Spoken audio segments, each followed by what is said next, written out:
सभी को जय मसीह की।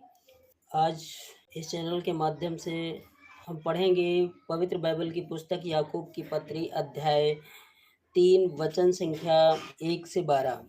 हे मेरे भाइयों, तुम में से बहुत उपदेशक न बने, क्योंकि जानते हो कि हम उपदेशक और भी दोषी ठहरेंगे। इसलिए कि हम सब बहुत ही बार चूक जाते हैं। जो कोई वचन में नहीं चूकता वही सिद्ध मनुष्य है और वही सारी देह पर लगाम लगा सकता है। जब हम अपने वश में करने के लिए घोड़ों के मुंह में लगाम लगाते हैं तो हम उसकी सारी देह को घुमा सकते हैं। देखो, जहाज भी यद्यपि ऐसे बड़े होते हैं और प्रचंड वायु से चलाए जाते हैं तो भी एक छोटी सी पतवार द्वारा मांझी की इच्छा के अनुसार घुमाए जाते हैं। प्रभु परमेश्वर इन वचनों के माध्यम से बताते हैं कि हे भाइयों, कि तुम में से बहुत उपदेशक ना बने। इस वचन के माध्यम से बाइबल दर्शाती है कि जो भाई बहन अपने आप को उपदेशक समझते हैं, लेकिन वो ये नहीं समझते हैं कि पवित्र बाइबल के वचनों को कहाँ किस प्रकार से प्रयोग करना चाहिए। अब वो कभी-कभी चूक जाते हैं, जैसे प्रार्थना करने में या वचन का प्रयोग करने में, तो वो और भी दोषी ठहराए जाएँगे। इसलिए कि हम सब बहुत बार चूक जाते हैं। जो वचन में नहीं चूकता वही सिद्ध मनुष्य है।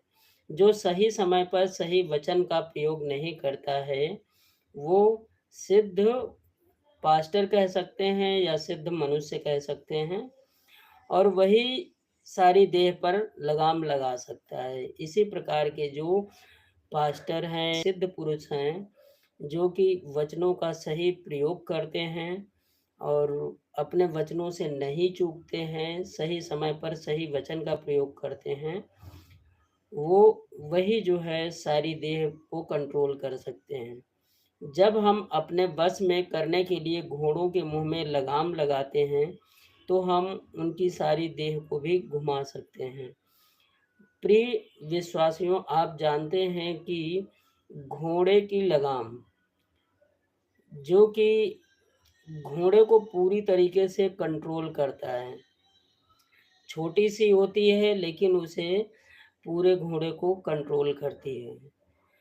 देखो, जहाज भी यद्यपि बड़े-बड़े होते हैं और प्रचंड वायु से चलाए जाते हैं। प्रिय विश्वासियों, आप जानते हैं कि जो जहाज होते हैं, पानी के जहाज होते हैं, वो बहुत से प्रचंड वायु से चलाए जाते हैं, बहुत तेज़ी से पानी पे चलाए जाते हैं और उनको कंट्रोल करने के लिए एक छोटी-सी पतवार के द्वारा वो कंट्रोल किए जाते हैं। इसी तरीके से जो नाव होती है, वो भी मांझी के द्वारा एक छोटी-सी पतवार के द्वारा कंट्रोल की जाती है। प्रिय विश्वासियों, वैसे ही हमारे शरीर में एक छोटा-सा अंग है, वह बड़ी-बड़ी डींगे मारती है और देखो, थोड़ी-सी आग से कितने बड़े वन में आग लग जाती है। हमारे शरीर में जो छोटा-सा अंग है, उसे जीभ कहते हैं, इंग्लिश में उसे टंग बोलते हैं, जो कि बहुत बड़ी-बड़ी डींगे मारती है। आप सभी विश्वासी भाई-बहन जानते होंगे कि जीभ के द्वारा ही मनुष्य अपने जीवन और मृत्यु को कंट्रोल कर सकता है। यदि आप किसी से प्रिय बोलेंगे, तो वो आपके साथ में जुड़ा रहेगा और आपका साथ देगा। वहीं पे इसी ज़बान से अगर आप कटु शब्द किसी के लिए बोलेंगे, किसी को श्राप देंगे, तो वो आपके लिए नफ़रत उसके दिल में हो जाएगी। आप सभी जानते हैं कि मुँह से जो निकले हुए शब्द हैं, उनका प्रहार शस्त्रों से अधिक होता है। जीभ भी एक आग है। जीभ हमारे अंगों में अधर्म का एक लोक है। जीभ जो है हमारे अंगों में एक अधर्म का लोक है। जिस प्रकार से छोटी सी चिंगारी पूरे जंगल को जला के भस्म कर देती है, उसी प्रकार से ये हमारे शरीर में जो छोटा-सा अंग है, ये पूरे शरीर को नरक कुंड तक पहुँचा सकती है। क्योंकि यदि आप इसी ज़ुबान से जिस ज़ुबान से आप परमेश्वर का नाम लेते हैं, उसी ज़ुबान से अगर आप श्राप देंगे या लोगों को कटु वचन बोलेंगे, तो ये आप दोषी ठहरेंगे और जब आप दोषी ठहरेंगे, तो आप स्वर्ग के नहीं बल्कि नरक के हकदार होंगे। क्योंकि हर प्रकार के वन पशु, पक्षी, रेंगने वाले जंतु और जानवर तो मनुष्य के बस में हो सकते हैं और हो भी गए हैं। प्रिय विश्वासियों, यहाँ पे पवित्र बाइबल का वचन कहता है कि जितने भी पशु पक्षी हैं रेंगने वाले बस में हो गए हैं, मनुष्य ने उन्हें बस में कर लिया है। लेकिन मनुष्य की एक छोटी सी जीव जो मनुष्य ने अपने बस में आज तक नहीं कर पाई, पर जीव को मनुष्य में से कोई वश में नहीं कर सकता।